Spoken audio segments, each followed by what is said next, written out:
This is from Zach T. Schwartz. Why don't you help me out with this? But he's asking, Tim, what's your view on the JLC Master Calendar with Meteorite dial? I'm going to hold my fire. I want to hear your thoughts, Federico. JLC Master Calendar is one of my favorite watches out right now. I think you get a lot of value. You get that classic look. I think moon phases, while a completely useless complication in my eyes, is very romantic. Yes. And it's something that reminds me of the artistry of watchmaking. Meteorite dial, listen, that is very subjective. Personally, I'm not a meteorite kind of guy, and I wouldn't pay the premium, but that's also kind of romantic. I mean, a single piece of a meteorite rock, I mean, that's not easy to come by, because, you know, they're made from one fragment. Yeah. You know, they're not pieced together. And there's a limited number of those until more hit the earth, of course, supposedly. So while it is romantic, it's not my look, but the watch is, you know, it's something I would wear very proudly.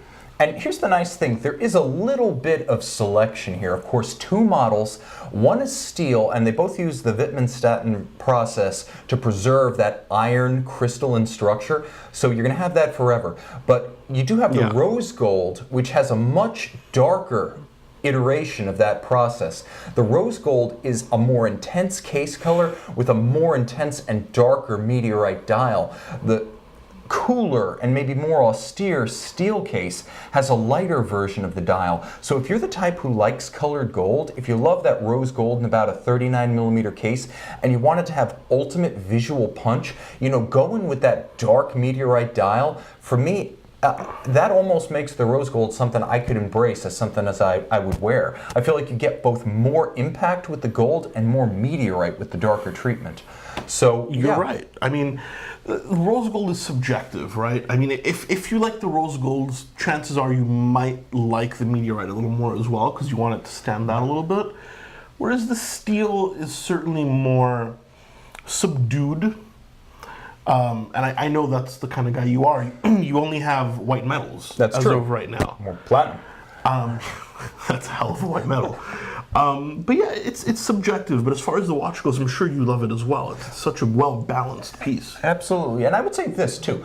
As romantic as it is to have those dual pillars of the cosmos, the moon phase and the meteorite on one dial, let's not forget that it's a day, date, and month watch as well. And is there a single, there are so many different complications, some of which you may never utilize, but is there a single day of your life when you couldn't refer to a day, date, and month? No. By definition, it's the most impractical and romantic complication with the most practical complication.